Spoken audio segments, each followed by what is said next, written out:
Oh, my sweet grandchildren, gather round the hearth now. The fire's crackling and this old quilt, stitched with love years ago, feels just right for a story. It's one I've carried like a keepsake, a memory of my younger days when I was just Ellie, navigating a world that didn't always see me. It's about family, about feeling like a shadow in your own home, and about finding your own light. Let me take you back with all the heart and hurt of those times. I was 8 years old, living in our little house by Lake St. Clair.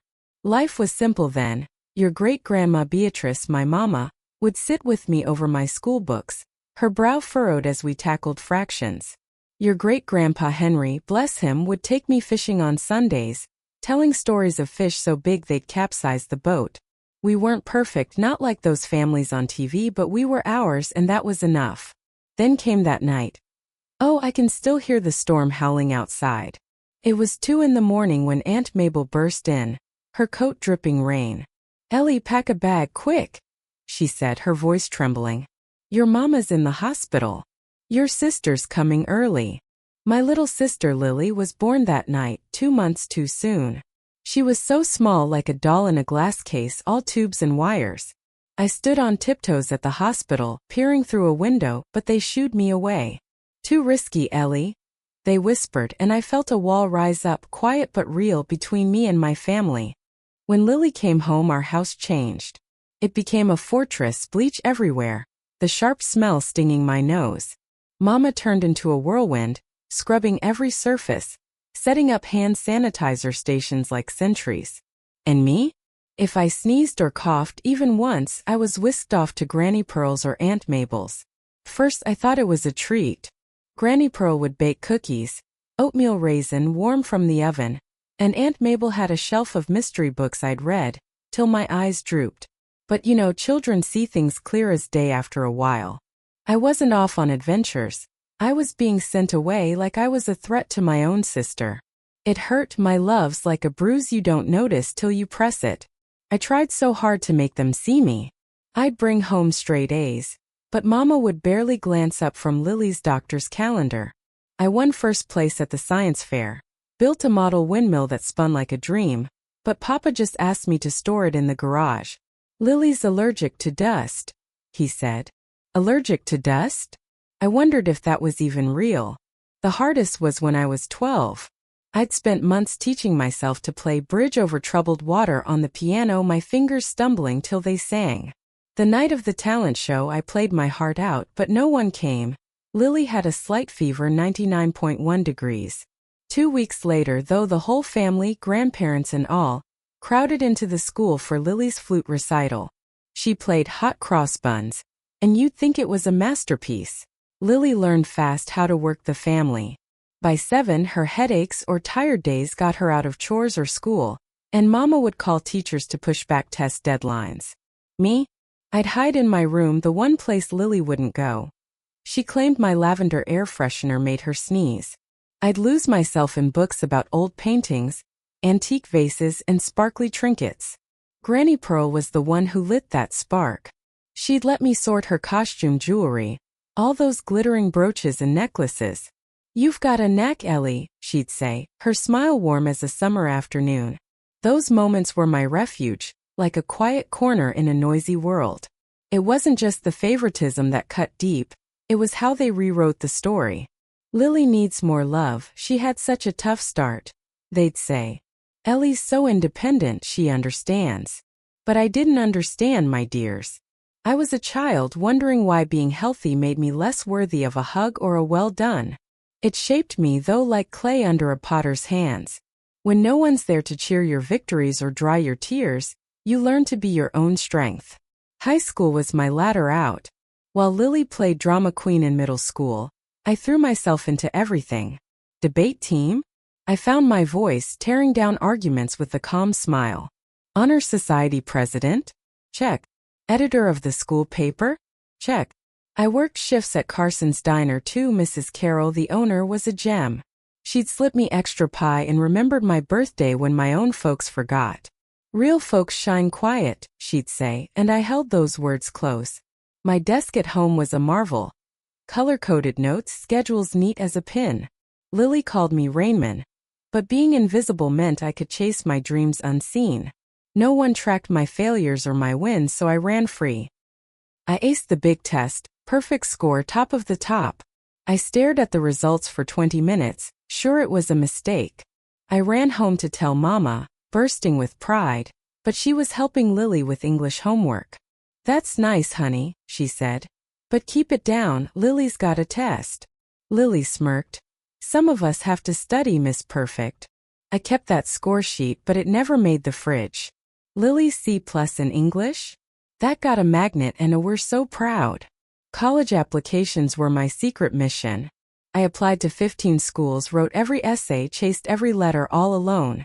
My guidance counselor, Mr. Chun, was a saint, helping with forms my folks were too busy to touch. Acceptances rolled in: Harvard, Yale, Princeton, Michigan, all with scholarships. I hid them in a locked box under my bed. If Lily knew, she'd spin it into her story. If Ellie goes, I'll be all alone. When Michigan offered a full ride, tuition, room, books, I went to the library, sat by the window overlooking the park, and cried. Not sad tears, but relief, like a bird finally free. That summer I worked double shifts at the diner, saving every dime. Aunt Mabel drove me to college. Granny Pearl sent $500 saved from her Social Security with a note. "I'm so proud, Ellie." My first night in the dorm, I made a promise to that 8-year-old girl sent away for sneezing. I'd build a life so bright she'd never feel invisible again. College was a whirlwind. Late nights, instant noodles, and freedom sweeter than Granny's cookies. I graduated top of my class, but my folks were busy with Lily's third college transfer in 2 years. My first job was at an auction house in Detroit, cataloging estates. Not fancy, but it paid. Then came Mrs. Kingston's estate, a room full of costume jewelry. Sorting through, I spotted an Art Deco brooch, heavier than it should be, with a class too fine for a fake. Granny's lessons kicked in. I spent my lunch breaks researching, stayed late digging through databases. It was real, a rare piece from the 1920s. I built a case, showed my boss, Mr. Harrison. It sold for $47,000. He started trusting me with more. I dove in: courses, estate sales, a notebook of hallmarks. My apartment walls were plastered with antique guides. Commissions grew, I built a network. Then the Rothschild estate, a lost wartime piece missed by everyone but me. It sold for $238,000. Mr. Harrison called me in. "Ellie, you're wasting your talent. Start your own business." Me? A business? But the idea took root. I took a loan against my car, emptied my savings, rented a tiny office above a Chinese restaurant. Smelled like Kung Pao chicken, Wi-Fi only worked in one corner. Scary? Oh yes. But it was mine. Those first months were tough, waking at 4 a.m., heart racing over bills. But my auction house reputation held. I started small, authenticating for local dealers. Then a big break. A Victorian collection with 2 rare pieces mislabeled as replicas. The owner paid my fee and a $86,000 commission. My phone rang off the hook, collectors, lawyers, even my old auction house sent work. By year 2, I hired Jenny, a gemology grad like a younger me. We moved to a proper office, no more noodle smells, and built a team. We became known for finding treasures hidden in attics, for discretion with the wealthy. My family? They thought I worked in a dusty antique shop. At Sunday dinners, I'd wear simple outfits, really Chanel in disguise, listening to Lily brag about her entry-level job while I just authenticated a $1.2 million piece. It was my secret joy, like a game. I'd wear vintage gems worth more than their car. And no one noticed. I started helping them quietly, $5,000 a month, anonymous, so they wouldn't lose the house. They thought it was from aunts or my sacrifices. Lily spent it on Gucci bags and trips, posting her blessed life online. It stung, but I'd smile, sipping Mama's overcooked pot roast. Then came Thanksgiving. Mama's back was bad. She couldn't cook for 20 guests. "I'll cater," I said. I hired a top firm.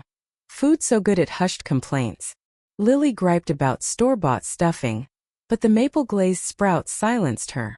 I stepped away to check a Hong Kong auction. A client needed authentication on $1 million necklace. I sat up in my old room, laptop humming. Lily, nosy as ever, barged in, saw my screen and smirked. Let's show everyone Ellie's little job. She carried my laptop to the dining room, expecting to shame me. The room froze. My screen showed $12.4 million in accounts, $485,000 in contracts, a $1.2 million deal. She's rich. Lily choked. Not pride but chaos followed. Mama screamed, "You let us struggle?" Despite my $7,000 monthly transfers. Lily sobbed, "I deserve to know. Papa called me selfish." Years of being sent away, ignored, poured out. "You missed every milestone because of Lily. I built this myself." I grabbed my bag, Hermes, not a replica, and left, their voices fading about trust funds and new cars. After, it was a storm: missed calls, texts, Lily's Facebook rants about my betrayal. Relatives I hadn't seen in years lectured me on family. They even showed up at my office, demanding trusts and beach houses. I canceled the transfers, called security. Granny Pearl? Good for you, Ellie. 6 months later I moved, changed numbers. My business soared. High-profile clients loved my discretion.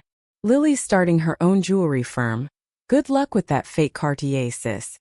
Mama and Papa stopped when my lawyer stepped in. Now, my darlings, I'm free, no more Sunday dinners hiding my light.